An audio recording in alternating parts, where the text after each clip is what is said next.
Good afternoon, ladies and gents. We are recording this on Monday afternoon, about 2 o'clock Pacific. This episode will be out for most people on Tuesday, but happy everybody joined us. Really excited for our guest today. Joining us on the podcast today is Leigh Cuen. She is a writer at CoinDesk, which is pretty much the preeminent crypto website for news as far as I'm concerned. It's certainly the one I go to most frequently. So we thought we haven't really touched on the side of crypto journalism yet on this show. Normally we focus on trading, investing. We'll still probably touch a little bit on that kind of stuff, but the main focus of this episode will be journalism, what it's like writing about crypto, perhaps some of the challenges faced in writing about crypto. So without further ado, welcome Leigh Cuen. Leigh, how are you? Hi, thanks for having me today, guys. Thank you. Yeah, it's exciting.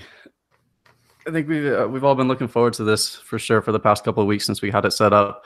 The first thing we'd like to dive into is just kind of get a little bit of your thoughts. I know you wrote about non-crypto stuff before you really took a deep dive into crypto. I think it was a year or two ago, right? Mm-hmm. Yeah, almost 2 years ago now. So what has that transition been like from like more kind of, I guess, legacy journalism to something very nascent and new and cool like crypto?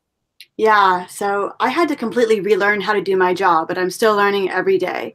You have this opaque topic that few people truly understand. You have a small clique of powerful companies and influencers that often control access, and yet there is no external objective data sources to counter any advocates that might be selling propaganda. It's also a highly contentious topic. People have very strong opinions either way, which is kind of in some ways like the Palestinian-Israeli conflict, which I used to cover. But at least in that political realm, we had groups like the United Nations and Amnesty International. There aren't really any comparable sources in the crypto space, so it's harder to find and defend the truth. But when you do, you also have this highly interactive audience that can be truly impacted on a personal level by your work, which is extremely rewarding. Yeah, and it's still such a small enough zone. Like crypto is still a pretty tight-knit community, even though I'm sure we've seen it grow, in our times, just in the past couple of years, it's grown immensely. But is the sense of community kind of on a different level than what you were covering in the past? Yeah, definitely. And it's just one of the most rewarding parts about being in this space and reporting in this space, that you can see the impact that it has and also have a lot of direct dialogue with your readers.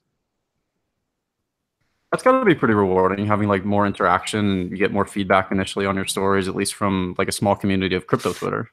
Yeah, sometimes the feedback is good, sometimes not so good, but I will say, it can be the richest crowd out there sometimes. Yeah, I would liken the crypto readers very much to, and I don't mean this in a negative way, but to Trump supporters in the way that they're very, very vocal about your content and they'll focus on small details in it. And sometimes that can really help you in terms of accuracy. Like really, they'll catch any little thing. But it just means that you have to know going in that everything that you publish, it's going to be picked apart, and that can help inspire you to do even better work in a positive way. It's one of those things we've got to notice even with ourselves in the show. It's like, with stuff we say, we got to be cautious sometimes because, like you said, everything will get picked apart. And there's, social media, it's anyone's got a voice now, right? Yeah, but I actually don't think that that's a negative thing. I think that the back and forth with my readers has helped me as I'm learning about the space. Yeah. I mean, definitely some of my readers have become some of my greatest resources in terms of, they'll point me to a link where there's a better write-up or a better data source. So that back and forth can also be extremely helpful. Absolutely. I think like for me, like crypto has made me kind of check my ego a lot because it's something where it's so complex. It's like you might know a lot about trading, but you don't really know about developing or programming or anything like that. And so I would imagine as a writer, you encounter all of those different topics. So you need at least some level of competency on all these different aspects just of crypto. Yeah, I'm trying, and I learn a lot every single day. I definitely came to the space without a deep background in technology or in economics. My background was more in politics and in covering the sex industry. And so I had to learn a lot in the first year and a half, 2-ish years that I started reporting on crypto. And I'm still learning a lot every single day. And I think one of the things that you mentioned, you need to have this like wide breadth of knowledge. The way that as I'm learning, I kind of accommodate for that is I make sure to interview sources in different fields about the same topics. So I can get like an economist perspective and a developer's perspective, and an entrepreneur's perspective, and sometimes multiple, just so that I can make sure that all of those layers stack in to the same story. Yeah, this reminds me of Prince will echo this. I think when we had Not So Fast on a couple of times, Prince. Mhm. Not So Fast is like I'm sure you know him, Lee, but he's like a big time miner, especially popular on crypto Twitter. Mhm. And I mean, he was giving us some information in regards to Monero that like is something we would not have considered. This was during when Monero was having trouble with botnets containing a lot of their hash rate. Mhm. Or powering a lot of their hash rate. And so like we look at it from an investing point of view. And that's very relevant for investing is, the fact that a lot of this, a lot of the hash power from Monero is coming from botnet algorithms, and things that are kind of predatory where they work their way onto people's computers, or maybe you don't even know what website you're on is doing it. But it certainly impacts investing because if you love a coin and you realize, most of it's controlled by one program, or even 60% of the hash power, that's extremely relevant for the valuation of it. Yeah. But it's something I wouldn't have thought of, because I don't mine That's necessarily. kind of the beauty of this space, though, too, right? Is you can never get to a situation where you feel like you know everything that's going on. You're totally up to date, because there's just always something happening in a sense, and it's so different, right? It's not like anything really out there right now. It's so unique. So to me, it makes it so fun, right? It's like you're always on your toes. You can never get too comfortable. Yeah, no, I love that. And back to thinking about how this compares to the old beats I used to cover, definitely there's always research that goes into a piece that doesn't end up on the page. But I would say for crypto, that's tenfold. I mean, I might do like 10 interviews for an article, and only in the article 3 will come up. Because I only have a certain amount of words with which to express everything in the article, but I need all this information in order to contextualize and figure out what's important, what is going to make it into that very short article. So the amount of research that goes into one of my articles is much a higher demand than maybe other beats. So I'm curious then, like, because now crypto, there's kind of one of the common themes and an issue with a lot of people is the major lack of transparency. Now, how does that drive your reporting, and how does that, kind of maybe the battle dealing with that, and maybe how do you have to circumvent that kind of dealio? I mean, I do the best I can. It's really one of the biggest limitations to, I think, quality reporting in this space. Mm-hmm. And there's two different sides of this coin, right? Like one is the lack of transparency in general. A lot of the information that I need to have, the only people that have it are the companies themselves that I'm reporting on, which means I need to contact them and ask them for information they don't want to give me. And then when they give it to me, frame it in a way that it's clear that they're the only way I had access to it. I can't verify for myself external to them. Right. And then there's other kinds of data that are open source, especially like blockchain data. And it's nice to say that data is transparent, and certainly more transparent than some of the company proprietary data. Mm-hmm. But just because something is transparent doesn't mean that it's clear. Yeah. It's as if all this information is written in a language that very few people speak, and you need to find someone who can translate that for you, and then pinpoint where it is that the information you're looking for is. So that's really just a big struggle, I think, for any journalist reporting in this space. And I hope that as the space matures, that we'll get more tools that will turn the data that is already transparent into something that's insightful. Because that process is the bulk of some of the, I would just straight up consider it translation work. Like you have all this open source data, you have all this GitHub data and this blockchain data, but it doesn't mean anything until I can show who was doing what and how that was happening. Is that something that was more difficult when you first started off writing about crypto in terms of contacting, say, an exchange or a project? Because now, I mean, you have a good body of work with crypto, and obviously you're writing for CoinDesk, so that's like a lot of panache, and has it been easier to get some information as you become more established? Yes and no. Sometimes it's easier if people recognize me. Sometimes it actually makes it harder because some of the companies in the space will be suspicious that I'm coming in to try and do something that will be negative against them. Right. So it really, there is a double-edged sword, and the best thing that I can do is to try and remind companies, which is genuinely the truth, that I have no interest in writing a hit piece, that I'm genuinely trying to figure out what's going on. And hopefully my reputation in the space can be a boon in that sense instead of a hindrance. Yeah, and I guess it's also the sort of thing where if they don't really have anything to hide, then it shouldn't be too much of an issue, most of the stuff. I mean, like I imagine it's a tricky thing, though, especially in crypto, because we have a lot of people who, in crypto who are very private. They don't not necessarily trustworthy. And they could be, awesome people, but they just don't trust people, right? And so I imagine that also would probably be quite an issue at times, especially in crypto, because it's a small group, but yet at the same time, it's like the small group is kind of, there's a lot of traits that you can find that seem to be very common. Yeah, I definitely think this is a space where there's a lot of people who value their privacy, and it does make sense. I mean, we've seen people get attacked or stalked or hacked because people think that they are Bitcoin millionaires. So putting your face out there, talking about your company's finances can be a danger. But on the other hand, I'm not sure if that's the reason that a lot of the companies are keeping things so close to the chest. I definitely think this is a new and maturing industry, and a lot of people have been able to do practices that maybe they wouldn't have been able to do in a traditional financial industry. And so just as the space matures and people start to realize like, oh, we need to apply the same rules, there can be, I guess, some trepidation about being honest about that learning process. What is the perception of crypto like among, say, your peers who don't write about crypto or who maybe write about legacy tech but not crypto? Do you get like a vibe or anything in terms of the legitimacy of it from them? I don't think I have any of my friends who, that's not true. Okay, I have one friend who works at the Wall Street Journal who thinks that Bitcoin is a reasonable investment and a very interesting technology. The vast majority of my friends in media laugh at me and make fun of me a little bit, which I welcome. It's good. It's humbling. It keeps you grounded.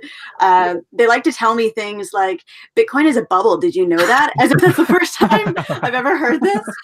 Or they'll tell me, I think Bitcoin is fine, but blockchain is the thing. That's the popular answer by people who don't really know a lot about it all, but they want to say something. That's like the go-to, it seems.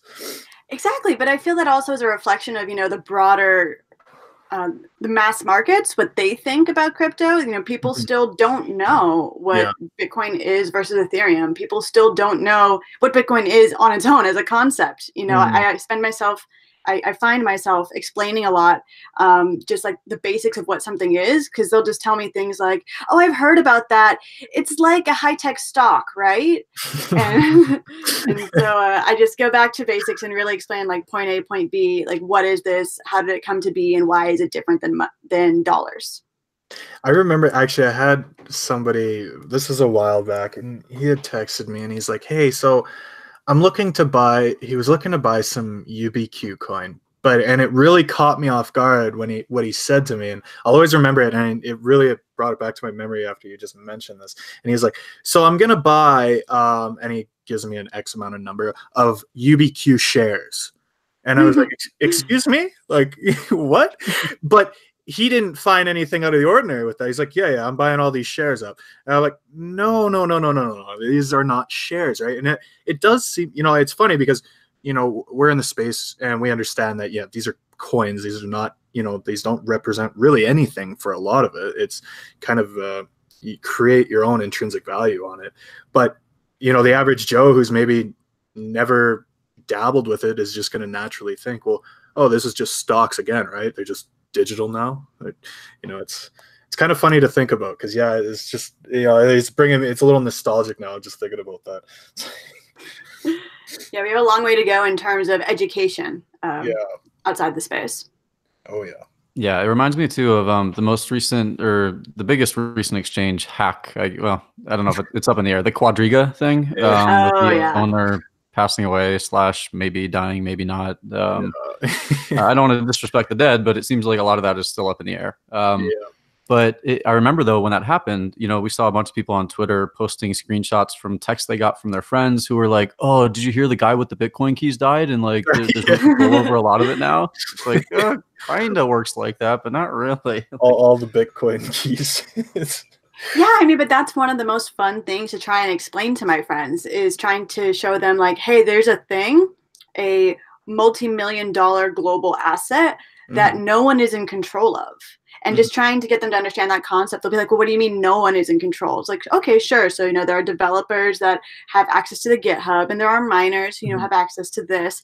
But in terms of overall, there is no one who can flip a switch, right? And showing them how, like, throughout the ecosystem, different players contribute so that there's a distribution of power. I think that's the central concept that I have the most fun explaining to them. So I think this ties in nicely, kind of, from your point of view, from where you're standing. Now, if crypto wants to get to the next level of adoption, what needs to happen from your point of view? That's a really good question. I'm definitely still relatively young and new to the space, so everything I say in that regard should be taken with so much salt.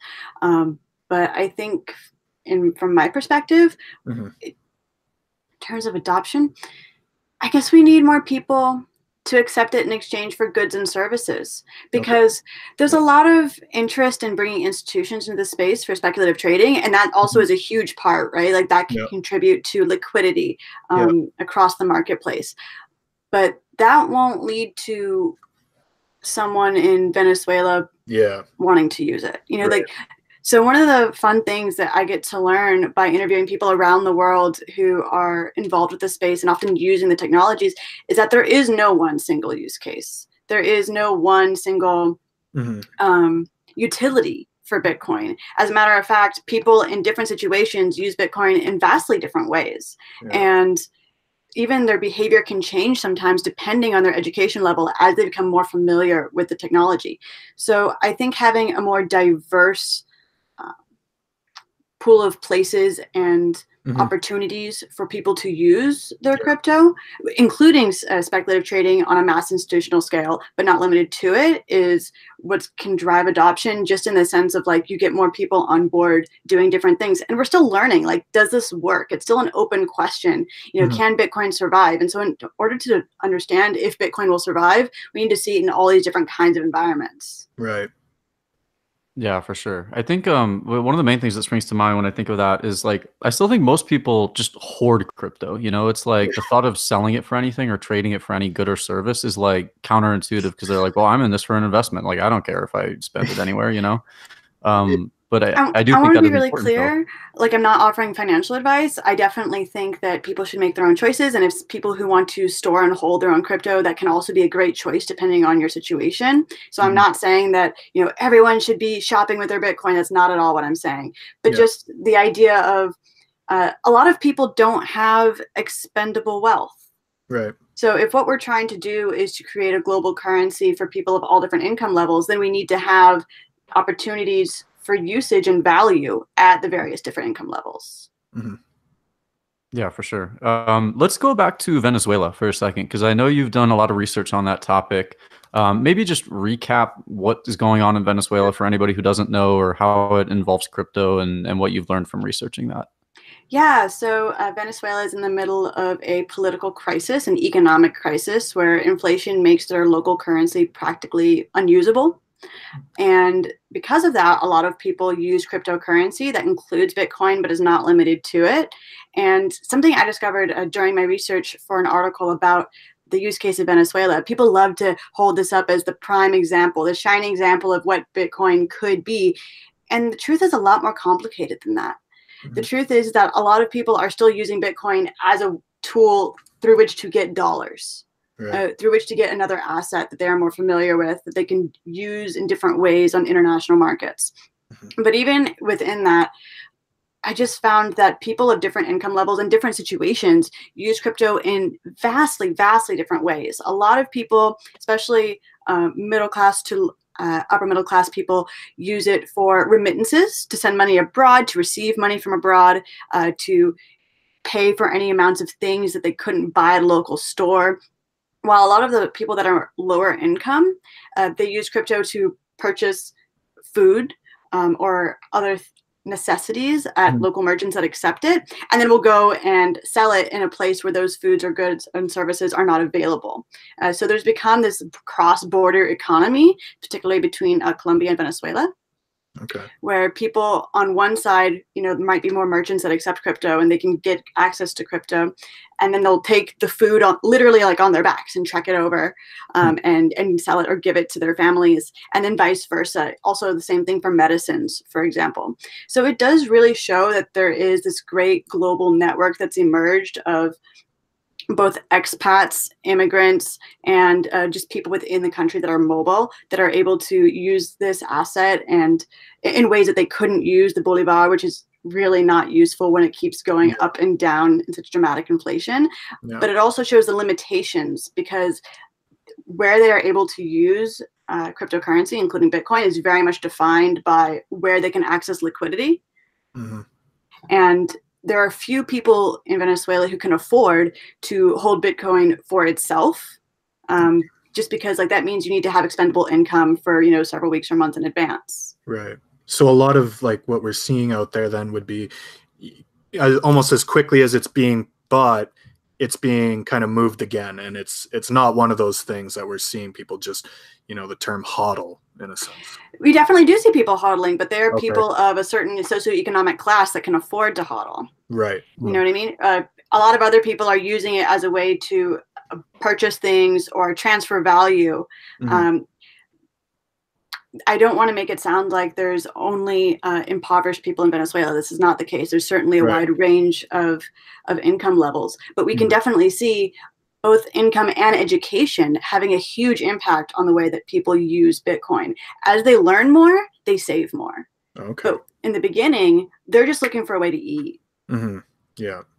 Fascinating. I think we talked about stability too, in terms of like using it as a payment mechanism. I think that's something that will come with time as well. Like Bitcoin itself may never be like a stable coin is, where it's pegged to one value, but I mean, it's certainly going to get less volatile than it is now, I would think, as more liquidity comes into the space. And then it'll be more practical to use for those kinds of purposes, like buying things and transferring money, even though it's still good for those right now. But I think that use case will kind of emerge with liquidity.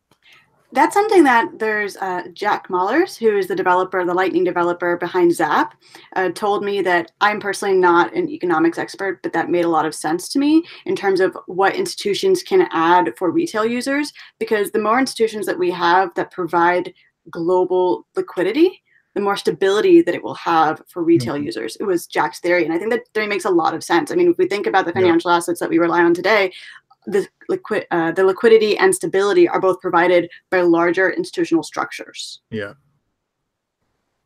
Have you spoken with anybody in Venezuela dating back to since a few weeks ago when they had that major upheaval with the presidential switch?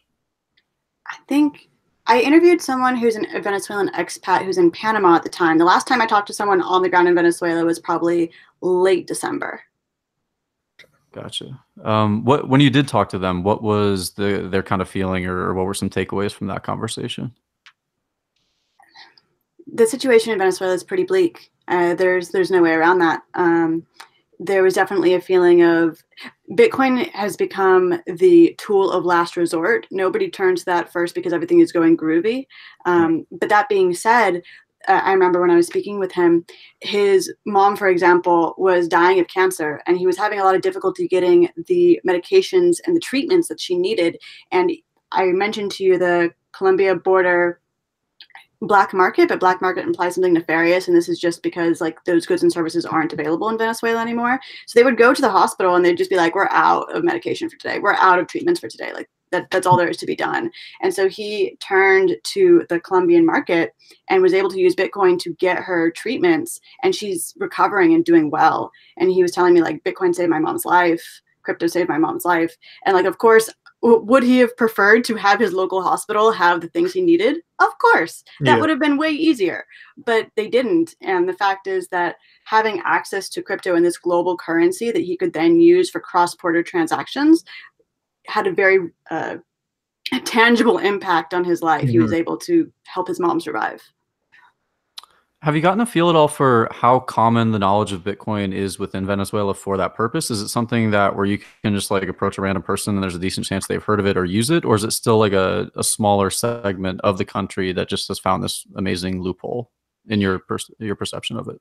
So based on the research I've done, which I've never personally been to Venezuela, so I want to preface it with, I do spend a lot of time talking to people on the grounds, but I'm definitely not Venezuelan. I don't want to speak for them in terms of how things are now. In general, the feeling I've gotten is that it's not so common that you can walk up to a random person and ask, what is Bitcoin? They could give you a sophisticated answer. They've probably heard of it.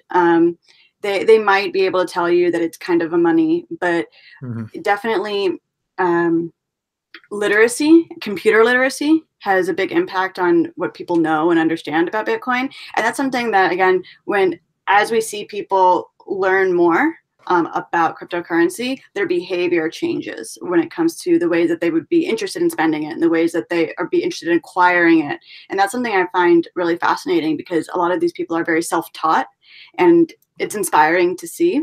But it's definitely not, that you would just walk down the street in Venezuela and everyone would know what Bitcoin is. I think maybe the awareness is a little bit more than in the US, but not by much. That to me seems kind of bullish, just in terms of crypto in general, because we always hear about what a big deal it is that Venezuelans have this, but if it's still something where a lot of people have yet to discover it or really understand it, I think that's because we're always wondering from an investment perspective, like how far in the adoption cycle are we, because we kind of want to be, I think, less far in the cycle, because we think if it has any long-term legs at all, then we want to be as early as possible, clearly. Yeah.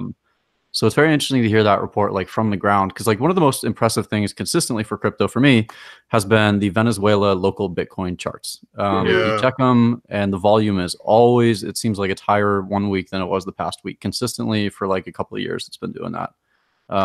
I think that's very indicative of the kind of footing it's taken in that country, especially.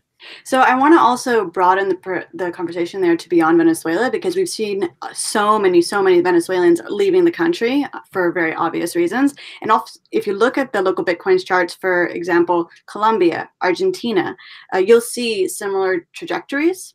And actually across all of Latin America, maybe there's not as a dire political situation as there is right now in Venezuela, but there is very much a history of economic crisis and government seizure of goods.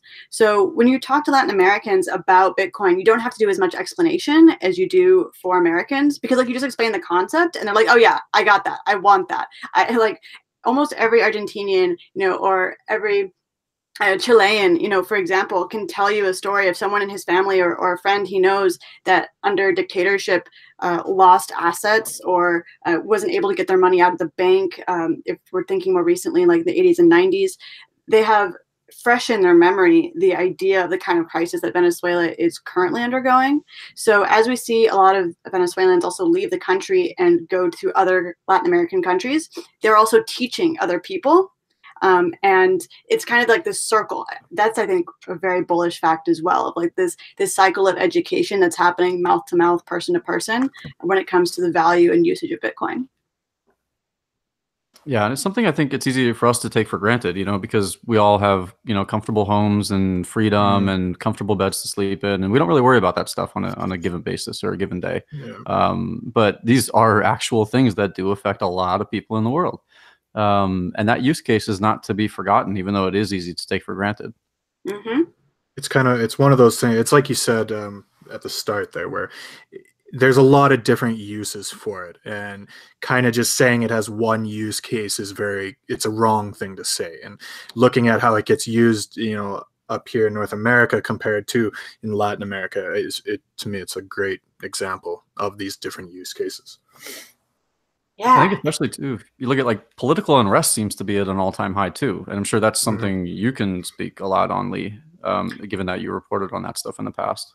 I'm not sure if I would say political unrest is at an all-time high, but I would definitely say that there are trends across the globe of certain kinds of political movements that can create instability if the stars align in certain ways, for sure. And I think, some of the things that we're seeing, for example, in Latin America, we also see in some countries in the Middle East, for example, like Iran, or we also see in certain African countries like Zimbabwe. Zimbabwe has a very complicated history of unstable currency. Like they have a dollar pegged currency right now that isn't even worth $1 because no one trusts their banks to actually be able to return it for the dollar. They literally ship dollars from the US. And so in Zimbabwe, they've had like a lot of crypto interest as well and experimentation, because they also have a very strong feeling of not trusting the banks. And also in the majority of Africa, a lot of people are unbanked and undocumented, which is very similar also in Latin America. In Latin America, they're usually documented but underbanked. In Africa, there's a higher amount of undocumented and unbanked. So then we have these like giant continents with huge swaths of the world's population in which they don't work with banks in the way that we traditionally do. They don't work with financial institutions the way we traditionally do. And so crypto makes a lot of sense and speaks to some of the local pain points in their markets and their economies that maybe we don't even think about. And I think, I mean, this is not at all to say that the institutional adoption and that Western usage, for large scale transactions is not important. To the contrary, it's very, very important. And I think that as that provides greater stability and also liquidity, then we can start to see in these different regional markets where on the ground for different kinds of users, there'll be different use cases. Do you think, Leigh, I'm kind of curious, do you think we'll ever see, or anytime in the near future, we'll see any of these regions or countries act as sort of a microcosm for what happens like when the government just completely kind of gets pushed aside and a new monetary system emerges? That seems like perhaps a pipe dream, but I could kind of see it maybe happening in one of these smaller nations. I'd like to get your thoughts on that and what the chances of that, would you say? So last week, actually, I wrote an article about Iran. And in Iran, it's one of the countries that especially because they have a lot of difficulty transacting across borders, Bitcoin has had very strong adoption. They also have high inflation. So again, another driver for Bitcoin adoption. And the government has responded by starting to put, they have not finalized in law yet, but they've announced what they see the law as likely to be, restrictions on using Bitcoin for payments and receiving Bitcoin for payments and holding certain amounts, just the same way that you'd be restricted from holding a large amount of dollars or a large amount of euros if you're Iranian. So what we saw there is in a nation state, there was a growing use case of Bitcoin as a currency. And then the nation state thought to themselves, we want to have a monopoly on monetary policy and issuance. And so we're going to restrict the usage of that currency. We're on page 1, chapter 1. Who knows what will happen down the road as it becomes even more widespread? Maybe then Bitcoin communities and users will be able to push back a little bit more against those kinds of restrictions. For right now, what we see is this kind of dance of anywhere that it gains enough traction to have like real feasible value the way it was intended to have. Then we see the institutions that do not want to be usurped pushing back and making it more dangerous or just more cumbersome for the people to use it in that way. Yeah, I think it very much turns into like a game of whack-a-mole. I mean, it reminds me of all the times China, quote unquote, banned Bitcoin. And it's like, it's not really the sort of thing, if it's working as intended, that you can ban.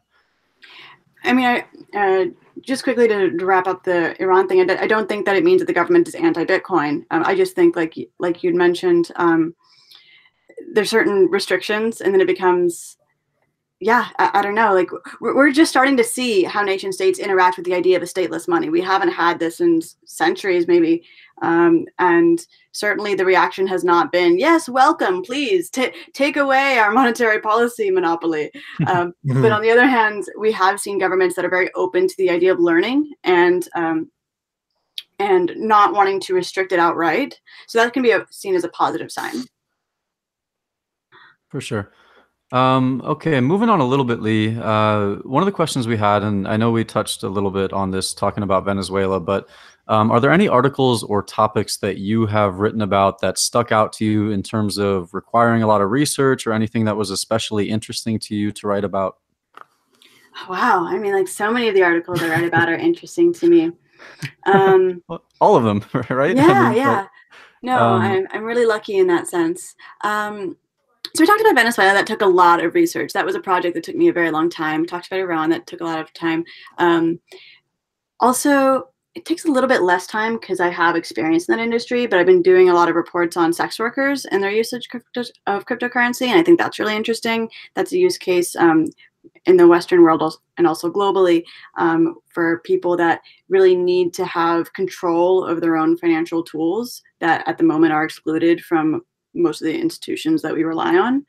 And I think another story that required a lot of research was the Gemini story about stablecoins. I did 2 different articles about stablecoins, one that was about Pax and the Gemini dollar, and then one that was more focused on the Gemini dollar. And both of those required significant amounts of research. And I think that the result turned out nice.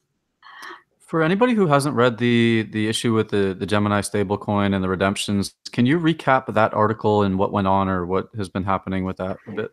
Yeah, so allegedly, both Paxos, the issuers of Pax, and Gemini, the issuers of the Gemini dollar, in late 2018 offered discounts on their cryptocurrencies, which are supposed to be dollar pegged, so worth $1. So offered discounts to OTC desks to encourage them to trade it on the condition that they could not just come around and redeem it for $1, earning themselves at 10 cents very quickly.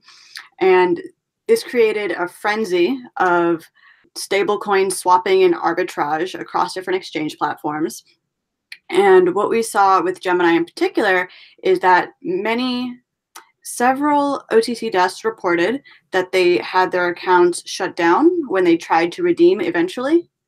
And some OTC desks that did not have their account shut down were either denied accounts or were afraid to try and redeem because they had heard about what happened to these other OTC desks and they didn't want to ruin the relationship with Gemini.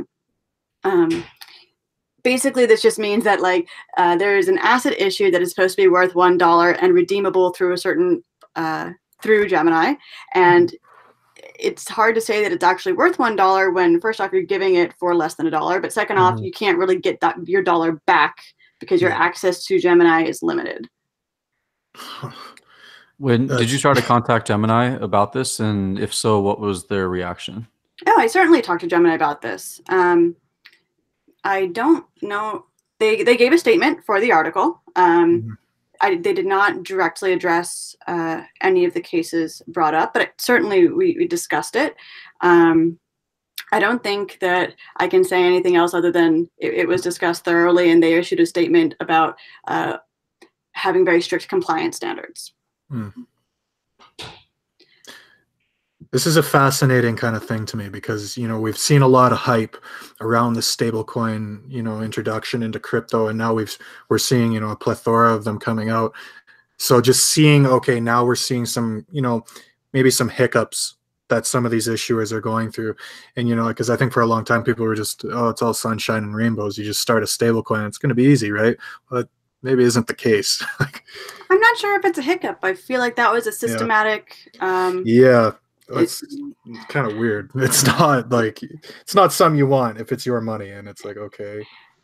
I mean, it's really a boon for anyone who's issuing a stablecoin, right? Because they're still earning dollars on their deposits in a bank in a very traditional way.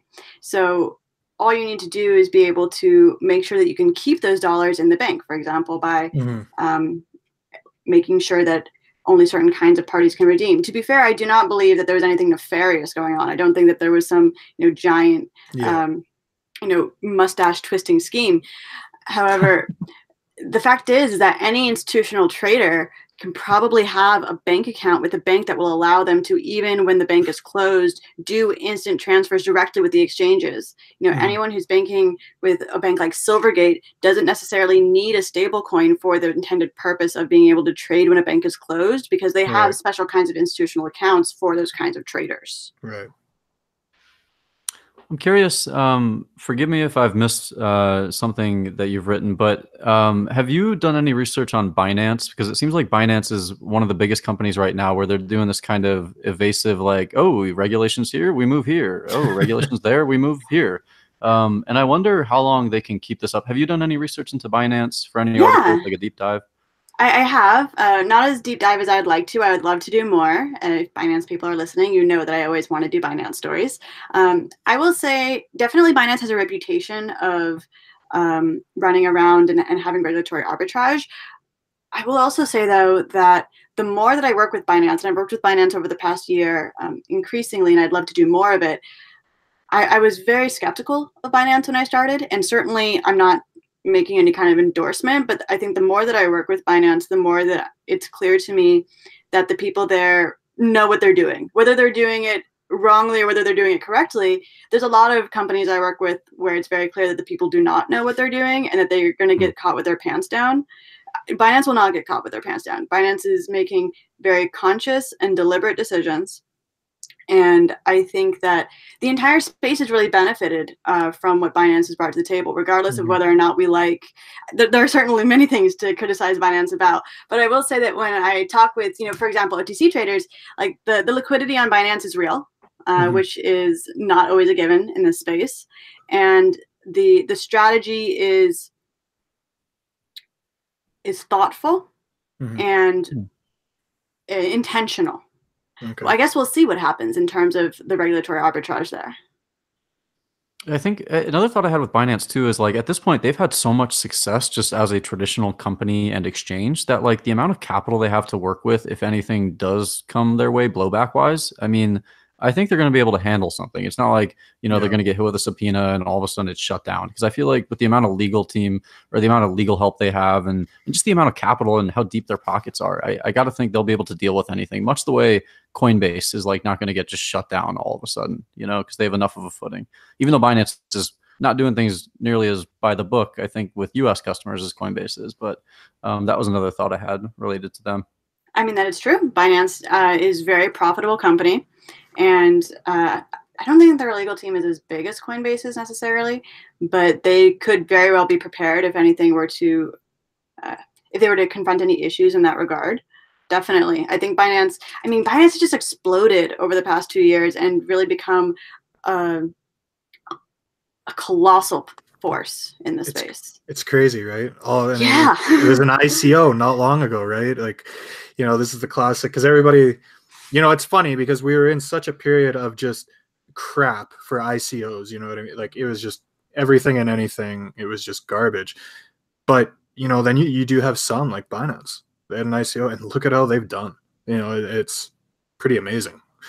Kudos to CZ. I think Binance was the quickest company to $1 billion valuation ever, right? I don't know if I've heard that. I don't know if they've had $1 billion valuation yet, did they? I'm not sure. I thought so. Coinbase, I know, has $1 billion valuation. Coinbase, yeah. I'm not sure. I know their profits are insane. Back of the, yeah. I was doing like a back of the envelope on the amount of like volume Binance handles and what they're pulling in regarding fees, and my like just very rough estimation was like 35 million in fees per day, given their volume, and that's using the volume of the past like week as an example. So when markets pick up. I would imagine it's higher than 35 million a day, which is just like mind-boggling amounts of profit to think about. Yeah, I mean, Binance is making money. And I think one of the big differences, like, for example, between Coinbase and Binance is Coinbase went out and is making money, and it raised a bunch of money as well. Needed a war chest. It wanted to be prepared for a long winter. To the contrary, Binance is making money and decided to spend that money on development of its technology. Not to say that Coinbase isn't doing that, but I think that Binance is doing it to an even greater degree. Binance does not want to have anyone else holding its strings. It's not turning to VCs. It's not looking to other kinds of traditional support systems. It wants to have a purely crypto ecosystem and accountability system. And I think that whether or not that's a good strategy, and I'm not an expert businesswoman, I won't say, but I will say that like every time I talk to Binance about their business strategy, about the way that they're spending their money, about the way that they are hiring, I very strongly get the feeling that nothing is a coincidence. Everything is being very thoughtful in terms of like, okay, if there's a crypto winter, then we need to be able to have, the best this and the best that. We need to expand our user base here. And I'm just like not concerned about Binance. I think like Binance, whether they succeed or whether they eventually crash, or it will in the end have contributed something very meaningful to the space. Yeah, I agree. I mean, we're still new enough where any company that's bringing this much adoption is doing a massive positive, like even like you said, no matter what the end result is. I mean, Binance offers liquidity across all these different marketplaces in so many different languages, which I think is one of the things that makes it unique compared to other exchanges.